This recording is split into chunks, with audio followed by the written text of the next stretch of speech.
Les faits. Le 28 septembre 2009, les organisations de la société civile et les partis politiques ont convié leurs militants au stade éponyme dans le but de protester contre une éventuelle candidature du capitaine Moussa Dadis Camara aux élections présidentielles de 2010, ainsi que pour l'organisation des dites élections dans un délai raisonnable.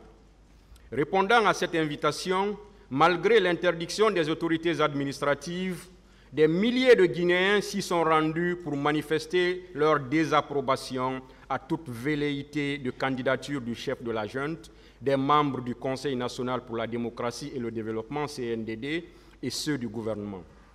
Regroupés au stade, les forces de défense et de sécurité, notamment la garde présidentielle, la police, la gendarmerie et des hommes habillés en civil ont fait irruption en tirant des grenades lacrymogènes et des armes à feu sur certains manifestants, pendant que d'autres se faisaient poignarder, entraînant ainsi des centaines de morts et de blessés, des scènes de viol, de violences physiques et sexuelles commises sur des femmes.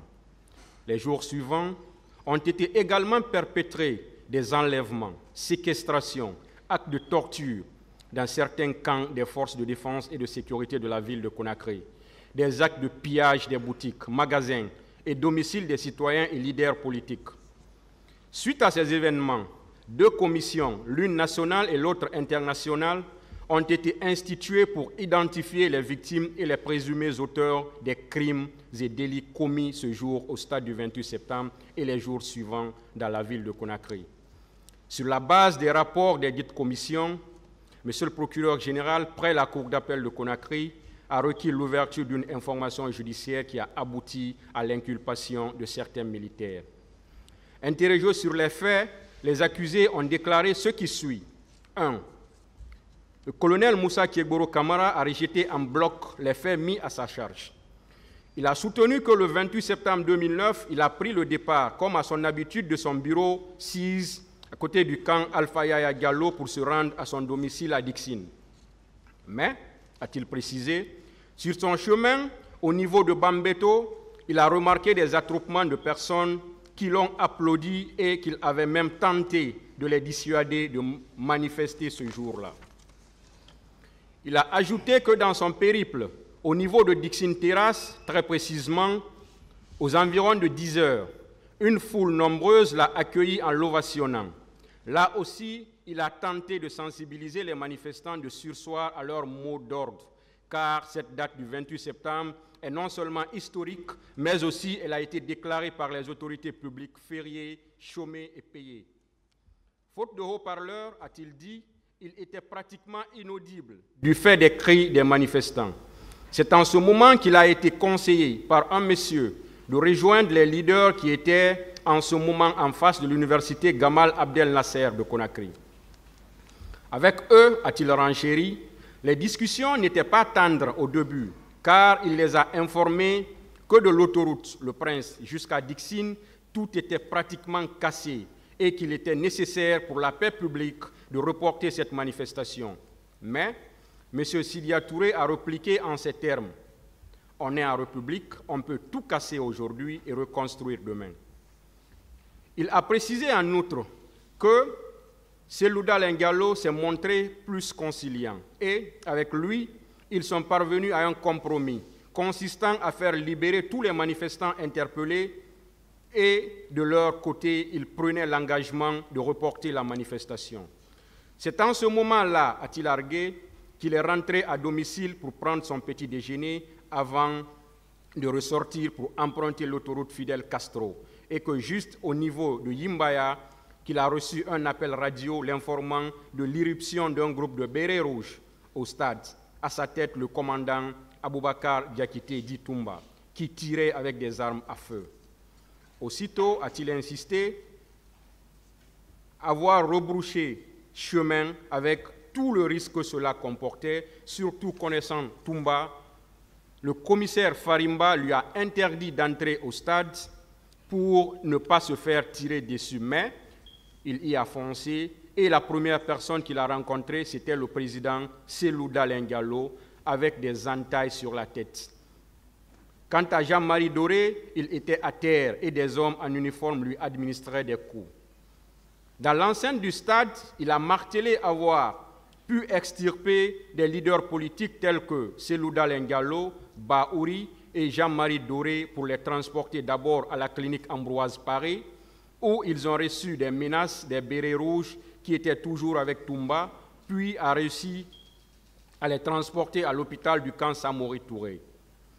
Il a ajouté qu'à son retour au camp Alpha Yaya Diallo pour rendre compte au président Dadis, il a trouvé le général Mamadouba Toto Camara et tant d'autres de la hiérarchie militaire. Et c'est en ce moment-là qu'il a été instruit par le capitaine Moussa Dadis Camara de référer tous les leaders politiques à la clinique Pasteur aux frais de l'État. Il a fait mention que son service composé de 200 hommes, policiers et gendarmes, ne fait pas de maintien d'ordre et que s'il est intervenu au stade, c'était pour sauver des vies. Il a persisté que les hommes de son unité n'arboraient pas de béret rouge et que le seul qui le portait était son garde du corps. Il a affirmé détenir dans son service le pouvoir de sanctionner, le pouvoir de déploiement sur le terrain, mais aussi le pouvoir de retrait des hommes sur le terrain. Il a reconnu la présence de ces hommes au stade, chose qu'il a qualifiée de réglementaire, et a déclaré ne rien connaître à propos des recrues de Kalea. Il a dit être prêt à la confrontation à toute personne qui l'incrimine dans cette affaire. 2. Le capitaine Marcel Guilavogui, lors de sa première comparution devant le tribunal, a refuté en bloc les faits mis à sa charge. Il a soutenu que les événements du 28 septembre 2009 sont survenus au moment où il était alité suite à un accident de la circulation qu'il a subi, lui causant ainsi une blessure profonde de sa langue qui a nécessité une suture.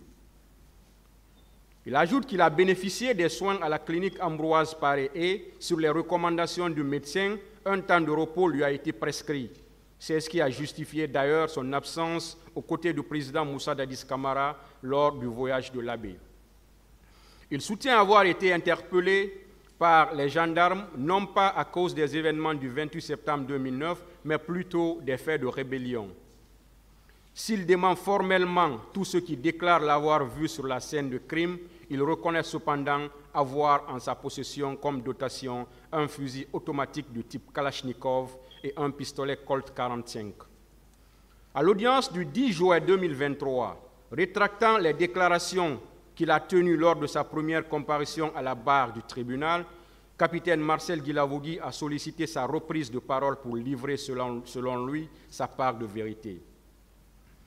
Il a alors déclaré que pour des raisons de convenance personnelle, il s'était abstenu, mais que désormais, au regard de toutes les contre-vérités mises à sa charge, il se voit obligé de livrer sa part de vérité pour le tribunal, mais surtout pour la République. Ainsi, il dit avoir été la clé du pouvoir du capitaine Moussa Dadis Camara et M. Aboubakar Diakité dit Toumba en a été la porte. Sans lui, le capitaine Moussa Dadis Camara n'aurait pas accédé à la magistrature suprême du pays en décembre 2008, selon lui. Mais que celui-ci et ses acolytes ont décidé de le sacrifier alors qu'il est innocent. Il affirme que le seul responsable des événements du 28 septembre demeure le chef de l'État à l'époque, capitaine Moussa Dadis Camara, puisqu'aucun militaire ne peut prendre des armes sans en avoir reçu l'ordre. Poursuivant, il précise que c'est pendant les mutineries militaires au camp Samori Touré de Conakry que le capitaine Moussa Dadis Camara l'a repéré et approché à travers le colonel Claude Pivy pour partager avec lui son projet de prise de pouvoir. Depuis ce jour, ajoute-t-il, il est devenu l'homme à tout faire pour ce dernier jusqu'à ce que celui-ci copte le commandant Aboubakar Diakité dit Toumba pour continuer en sourdine la quête du pouvoir. C'est dans ce cadre, selon lui, qu'ils ont tenu plusieurs réunions à l'abri du regard des autorités à l'époque de feu Lansana Conté dans un motel de la place.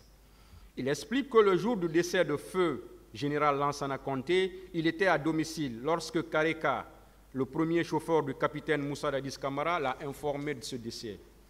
Il précise qu'il n'a jamais été question de renverser le président Lansana Conté, mais plutôt de s'accaparer du pouvoir dès son décès.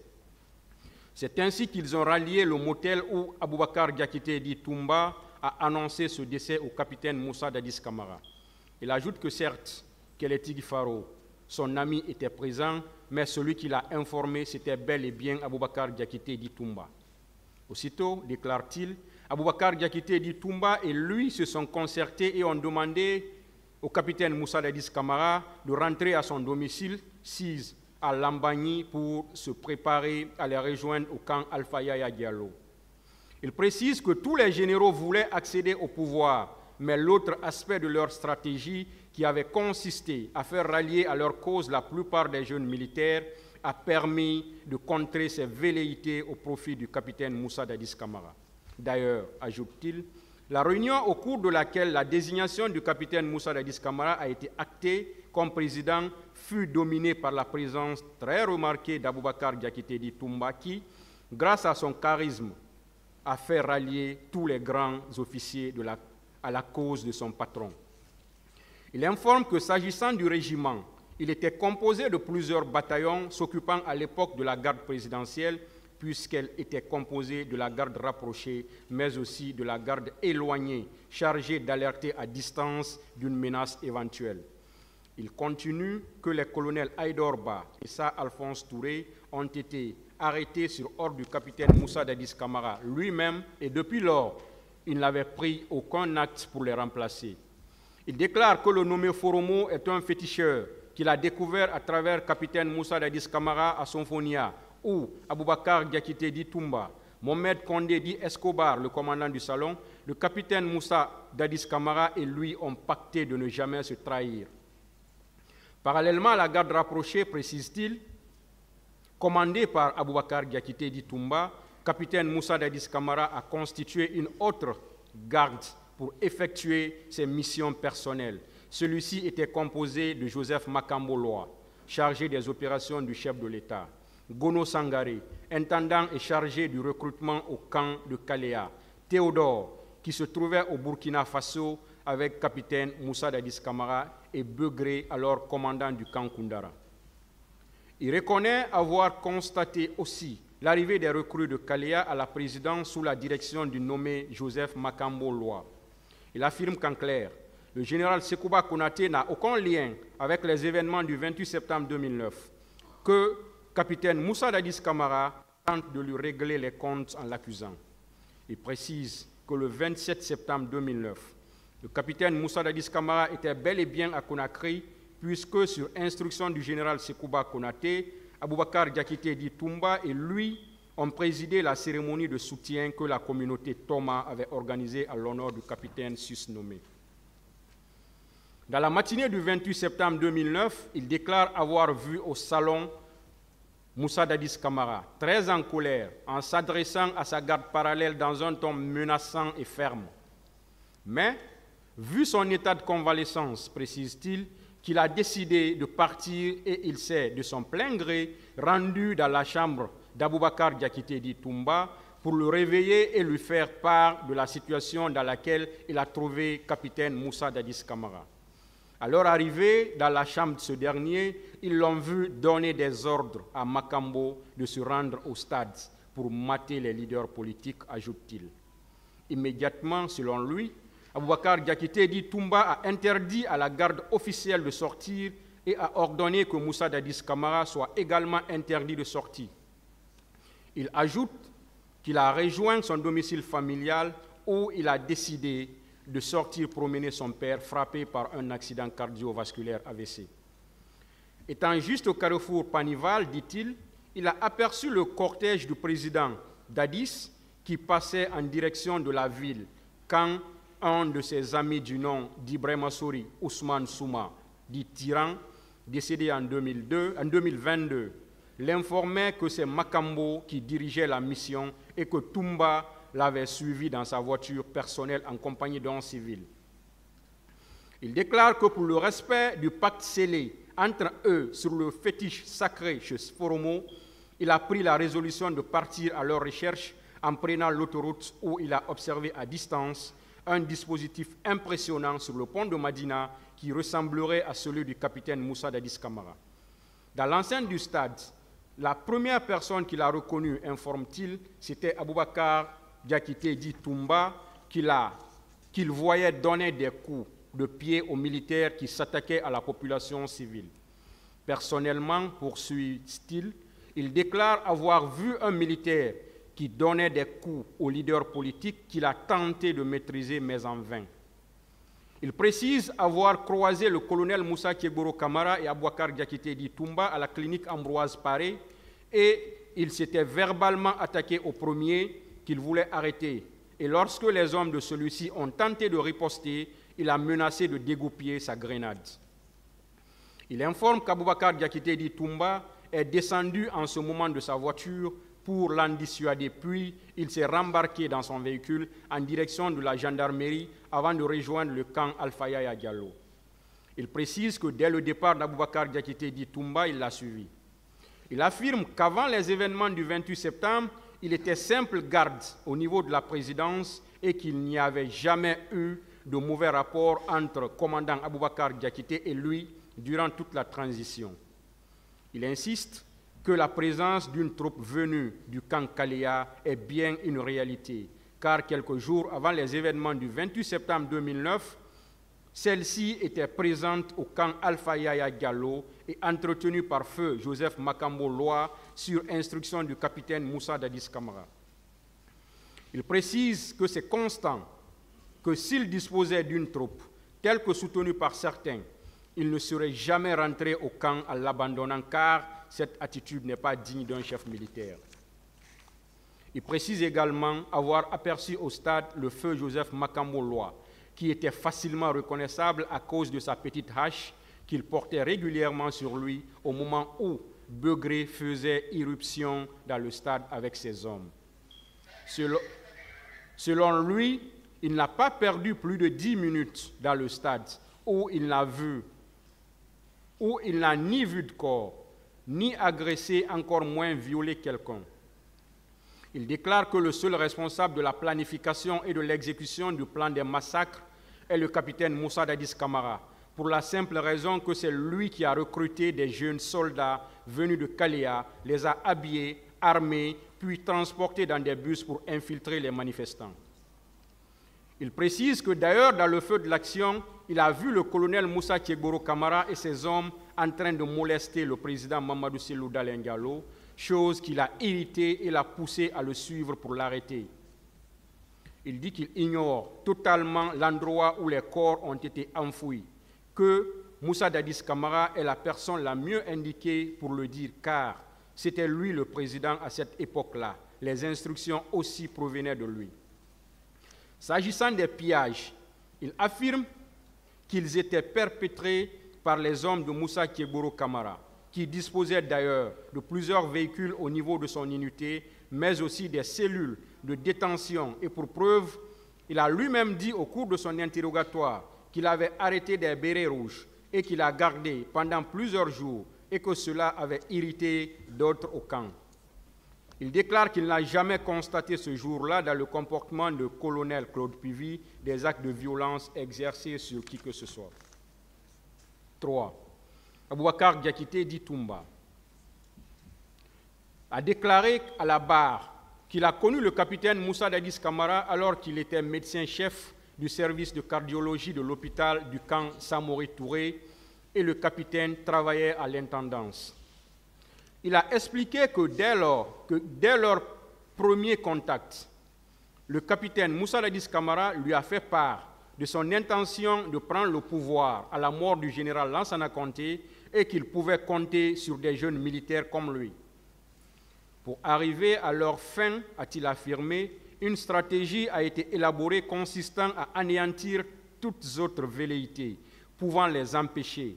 Pour ça, il était question de neutraliser d'abord Claude Pivy, afin d'empêcher qu'un analphabète ne prenne le pouvoir, puis trouver des chefs de groupe dans les principales garnisons de la capitale pour que le moment venu, l'accession au pouvoir soit facile. Si fait qu'en des moments, il pouvait se retrouver au domicile du capitaine Siza Lambagni à plus de 200 soldats. Il a martelé que le jour du décès du général Lansana Conté, il était dans un motel à Kipé avec le capitaine Moussa Dadis Camara. Marcel Guilavogui et d'autres soldats qui ont rallié le camp Alpha Yaya Diallo par la suite afin de former un bloc autour du capitaine jusqu'à la prise de pouvoir. Il a précisé qu'il a été nommé aide de camp par le capitaine Moussa Dadis Camara et qu'au début tout allait bien jusqu'à 3 mois. Mais peu à peu, une garde parallèle s'est formée autour de lui, composée essentiellement de ses proches, qui sont Claude Pivy, Marcel Guilavogui, Gono Sangaré, Joseph Makambo Loa, Théodore Kourouma, Georges et autres. Selon lui, la situation était telle qu'il n'avait plus de contrôle sur le protocole de sortie du président qui, d'ailleurs, plus d'une fois était sorti sans qu'il ne soit informé. À titre d'exemple, il a expliqué les péripéties du voyage de Doubrika chez son intendant particulier, Gono Sangaré, chez qui il a vu des centaines de personnes qui arboraient des kauris et armées de flèches, qui ont disparu avec le président Moussa Dadis Camara et ne sont revenus que le lendemain. Il a ajouté que d'autres fois, le capitaine Moussa Dadis Camara s'était rendu à Kaloum, Yimbaya et même au palais du peuple avec l'arrivée du président Abdoulaye Wade sans lui. Et il lui fallait quelque temps après qu'il se rende compte que le président est parti. Toutes ces fois, c'est le colonel Moussa Kébourou Camara qui prenait sa place. Il a dit que dans la journée du 25 septembre 2009, c'est-à-dire à la veille de leur départ sur l'Abbé, il a constaté la présence d'un contingent de jeunes au camp et lorsqu'il a cherché à en savoir plus, Joseph Makambo Loa l'a informé qu'ils étaient là sur ordre du président Moussa Dadis Camara et que dans la même journée, Gono Sangaré et autres se sont rendus au magasin d'armement sise au camp Alpha Yaya Diallo pour se doter d'importants lots d'armes individuelles et collectives. Mais là aussi, lorsqu'il a cherché à comprendre, capitaine Moussa Dadis Camara en personne lui a fait des remontrances. Parlant des événements du 28 septembre 2009, il a soutenu que ce sont les éléments de la garde parallèle qui sont partis le réveiller à 7 h du matin. Il s'agit de Georges, Makambo, Théodore et Marcel Guilavogui pour lui proposer que la garde présidentielle soit associée à la gestion des manifestations, mais qu'il s'y est opposé. Pendant ce temps-là, il a entendu Georges dire qu'ils ont déjà envoyé des hommes dans des cars pour infiltrer les manifestants, a-t-il fait savoir. Et là encore, selon lui, il a réitéré que personne ne bougera. Il a insisté que peu de temps après, Moussa Dadis Camara l'a fait appeler par Marcel Guilavogui et s'est adressé à lui en ces termes. « Toumba, le pouvoir est dans la rue. Ils vont le regretter. Il faut les mater. » Il a dit qu'en face de lui, il a vu un homme surexcité, très en colère, et qui était même prêt à se rendre au stade. Mais il lui en a dissuadé et a ordonné au lieutenant Mohamed Condé, dit Escobar, de ne pas le laisser sortir sous peine d'être sanctionné. Et c'est en ce moment qu'il a regagné son domicile situé à environ 150 mètres de là, quand quelqu'un l'a hélé pour lui dire que le président Moussa Dadis Camara est sorti. Il s'est précipité, a-t-il ajouté, de prendre son véhicule, accompagné de Foromo, le féticheur de Moussa Dadis Camara, et emprunter l'autoroute, mais au niveau du pont de Madina, il avait trouvé Marcel Guilavogui avec un important dispositif et il a continué jusqu'au pont du 8 novembre où il a trouvé aussi le dispositif de Georges. Faute de passage, il a emprunté la route de Cameroun. Derrière lui, Marcel Guilavogui et ses hommes le suivaient. Il a précisé qu'aux alentours de l'université Gamal Abdel Nasser de Conakry, Marcel Guilavogui et ses éléments sont arrivés en tirant, qu'il a donné l'ordre de cesser les tirs. Mais, comme ils étaient nombreux, qu'à chaque fois qu'ils dépassaient un groupe, celui-ci se mettait à tirer. Et c'est comme ça qu'ils se sont retrouvés dans le stade où il a fallu qu'ils se battent pour sauver certains leaders comme Jean-Marie Doré, Sidia Touré, Lounseni Fall et Mouktar Diallo. Dans le feu de l'action, il a dit vouloir extraire Selouda Lengalo des mains de ses assaillants, mais en vain, pour sauver les autres leaders. Il les a embarqués à bord de son véhicule pour la clinique Ambroise Paré, où Moussa Kébourou Camara, Marcel Guilavogui et leurs contingents sont arrivés et le dernier a menacé de faire exploser la clinique avec sa grenade mais avec son intervention, celui-ci s'est abstenu. Sur insistance de certains leaders pour leur éviter le pire, il a dit avoir eu le réflexe de les déposer à l'état-major de la gendarmerie nationale, où Marcel Guilavogui a récupéré Jean-Marie Doré pour le molester sérieusement en lui reprochant d'avoir coalisé contre le pouvoir de son parent. Il a affirmé que sur le chemin de retour, au niveau de Dixine, l'Andrea, les riverains l'ont interpellé en sous-sous, en criant en ces termes « Certains de vos hommes sont là », que c'est de cette manière qu'il a compris que les infiltrés de la manifestation ne connaissaient pas bien la ville. À la Bellevue, il a déclaré avoir vu Claude Pivy avec un contingent d'hommes armés et, à travers les rétroviseurs de son véhicule, il a aperçu ce dernier échangeant avec Marcel Guilavogui avant d'emprunter la route Le Prince pour rallier le camp Alpha Yaya Diallo.